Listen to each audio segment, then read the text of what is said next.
ഭക്ഷണ സമയത്തുള്ള മര്യാദകൾ കുട്ടികൾക്ക് പഠിപ്പിച്ചു. മോന് ബിസ്മില്ലയോ? ഇപ്പൊ കേട്ടിട്ടില്ലല്ലോ. ആ അൽഹംദുലില്ലാ, നല്ല മോൻ. വലത് കൈ കൊണ്ടാണല്ലോ കുടിക്കേണ്ടത്. ഇതെന്താ ഡിസ്പോസിബിൾ ഗ്ലാസ് ആയിട്ട് പോലും നീ ഇടത്തേക്കൊണ്ട് കുടിക്കണത്? തിരുത്തി കൊടുക്കാം. അത് കുട്ടികൾക്ക് മാത്രമല്ല, ഭക്ഷണം കഴിക്കുന്ന സമയത്ത് ഭക്ഷണത്തിന്റെ മര്യാദകൾ എവിടെയെങ്കിലും വീഴ്ച വരുന്നുണ്ടെങ്കിൽ അവർക്ക് അത് തിരുത്തി കൊടുക്കൽ സുന്നത്താണ്. ഹബീബി വലത്തേക്ക് കൊണ്ട് കുടിച്ചാൽ നന്നായി. കറി ഗ്ലാസ്സിനായിട്ട് കറിയുടെ കറ കഴുകാൻ ആളില്ല എന്നാണെങ്കിൽ വാഷ് ബേസ് കൊണ്ട് എന്റെ ഭാര്യയുണ്ട്, 3 പെൺകുട്ടികളോട് ഇഷ്ടംപോലെ വെള്ളമുണ്ട്, നോ പ്രോബ്ലം, ധൈര്യമായിട്ട് കറിയോട് കൂടി തന്നെ കുടിച്ചോളൂ എന്ന് പറഞ്ഞാൽ അവന് മേലാൻ ഇടത്തേക്ക് കൊണ്ട് കുടിക്കില്ല. ഭക്ഷണത്തിന് ശേഷവും ഭക്ഷണത്തിന് മുമ്പും 2 കൈയും കഴുകുന്ന ശീലമുള്ള ആൾക്ക് വലിയ വർക്കത്തുണ്ടാകുമെന്ന് ഇഹിയ നമ്മളെ പഠിപ്പിക്കുന്നുണ്ട്. അതിന് ഉപ്പ കഴുകണം 2 കൈയും.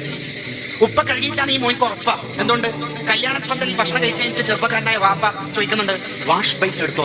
അന്നേരം തന്നെ മനസ്സിലാവില്ല ഉടായിപ്പോ, ഇവൻ നേരത്തെ കൈ കഴുകിയില്ല. അപ്പൊ നേരത്തെ കഴുകിയിട്ടേ പിന്നെ തിരക്കും, പിന്നെ കല്യാണം കുറെ ആളുമായതുകൊണ്ട് എനിക്ക് പെട്ടെന്ന് പോകാനുണ്ട്, പിന്നെ ഇന്ന് ഞാൻ നാസ്ത കഴിക്കാണ്ട് ഇവിടെ വന്ന എന്നെ ഫുഡ് ജമ്മു കസാക്കി അങ്ങനെ കൈയൊന്നും കഴുകാൻ നേരം കിട്ടിയില്ല. ഇനി ഈ മോൻ എങ്ങനെ വന്നാലും